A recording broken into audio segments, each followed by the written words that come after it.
अब हम देखेंगे हिस्टोग्राम और बार चार्ट का डिफरेंस। हिस्टोग्राम क्या होता है और बार चार्ट क्या होता है। हिस्टोग्राम जैसे कि हम लोगों ने देखा था कि जब भी दो बार्स के दरमियान में कोई गैप नहीं होगा तो वो हिस्टोग्राम होगा। अगर हमारे पास दो बार्स होती हैं और उन दोनों के दरमियान में गैप आ जाता है तो वो हमारे पास क्या होगा, bar chart. No gap between bars is histogram, have gap between two bars is the bar chart. Similarities दोनों के अंदर क्या होती हैं कि दोनों के अंदर क्या होती हैं, बार्स यूज़ होती हैं और उन बार्स की हाइट और विड्थ ज़ाहिर सी बात है होगी।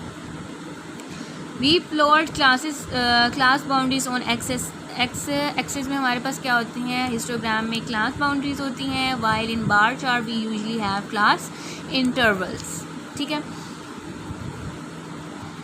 अब हम एक एग्जांपल देख देते हैं कि बार चार्ट की। हिस्टोग्राम तो हम ऑलरेडी कर चुके हैं, तो बार चार्ट वो होता है जिसकी दोनों बार्स के दरमियान में क्या होगा, गैप होगा, तो वो हमारे पास बार चार्ट होगा। अब यहाँ पर कुछ ईयर्स की जो हैं वो वैल्यूज़ गिवन हैं और उनके नीचे उनकी टर्न ओवर की वैल्यू गिवन है।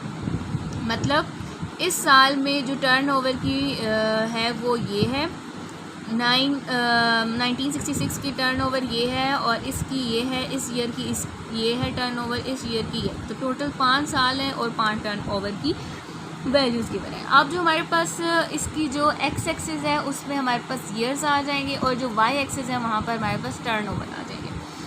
अब हमारे पास ईयर्स हैं तो वो है 1965।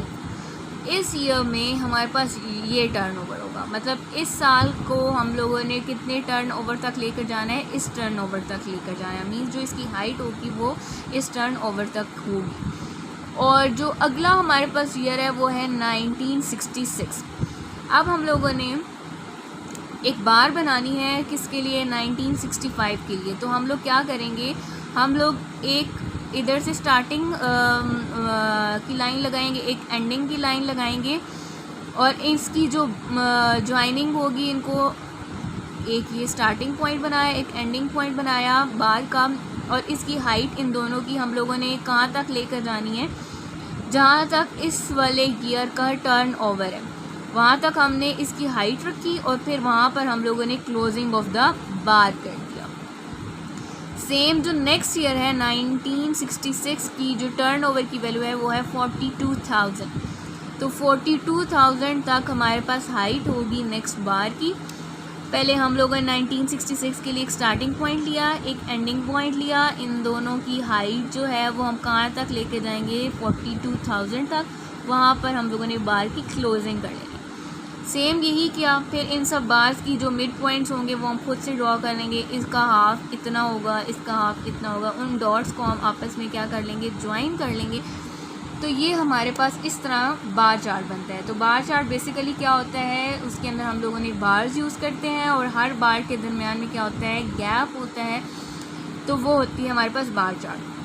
एक चीज़ और याद करनी है, हिस्टोग्राम बनाते वक्त भी और बार चार्ट बनाते वक्त भी जो ये हमारे पास बार्स होंगी ना, इनकी जो हमारे पास विड्थ होनी चाहिए वो हमारे पास क्या होनी चाहिए, सेम। मतलब कोई छोटी इसकी अब विड्थ इतनी है तो अगले की भी इतनी ही होनी चाहिए। मेरी थोड़ी आगे पीछे है, लेकिन आपने क्या करना है, ड्रा करते वक्त हर एक बार की जो विड्थ होगी ना वो सबकी क्या रखनी है, सेम रखनी है। अगर इसकी इधर से इधर तक रख रहे हैं तो सबकी इतनी ही होगी, अगर सबकी एक की इतनी है तो सबकी इतनी ही होगी हमारे पास विड्थ। तो हिस्टोग्राम बनाते वक्त भी, बार चार्ट बनाते वक्त भी हम लोगों ने क्या रखना है कि जो बार्स की विड्थ होगी वो सेम होनी चाहिए।